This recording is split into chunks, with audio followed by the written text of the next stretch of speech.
boosted. The handoff to Kalisaan. And Kalisaan has been firing and hot.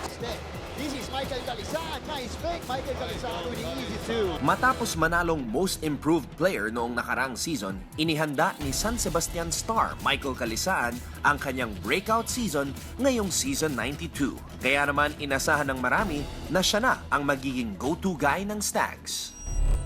Lahat ay biglang naglaho matapos ang nakakagulat na aksidente na kinasangkutan ni Michael at ng kanyang pinsan.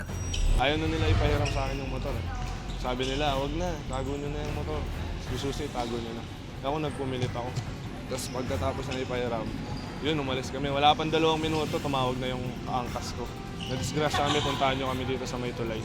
Sabi ko sa kanya, wag siyang matakot kasi malalampasan rin naman niya yun. Pati wala namang may gusto dun sa nangyari.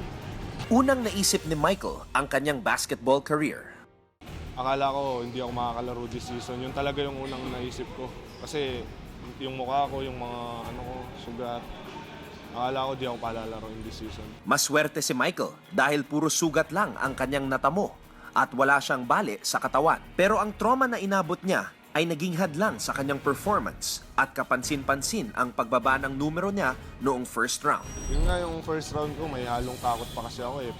Pag may bumabangga sa akin, parang naisip ko yung disgrasya. Nagtulong-tulong ang coaching staff ng Stags para makuha ulit ni Michael ang kumpiyansa niya. Well, first of all, hindi ko siya pinupush na bumalik agad yung laro niya. I give him more time. Ha? Epekto ba yun nung nagmotor ka? Ha? Saka hindi ka tumatakbo ngayon? Trauma? Then, it's all dead. It's all dead, pare. Kasi dito, pag sumalpok ka, hindi mamatay dito. Diba? Alam mo, anak, as long as you keep it that into your head, you'll be unfair to yourself. Sumailalim si Mike sa matinding mental at physical training. Kumuha ang team ng psychiatrist para matulungan si Michael na makamove on sa pangyayari. Naglaan din siya ng maraming oras sa gym para maging physically fit.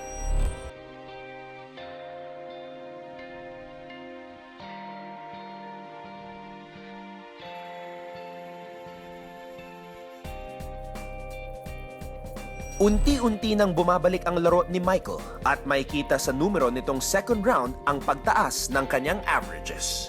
Ipapangako ko, yun nga po yung gagawin ko yung kung ano yung aking makakaya, kung ano yung maitutulong ko as a player.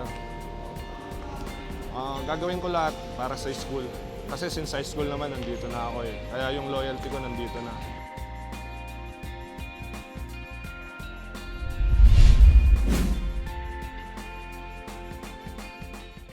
To watch the latest game highlights, subscribe to ABS-CBN Sports and Action YouTube channel. Bravo Baste!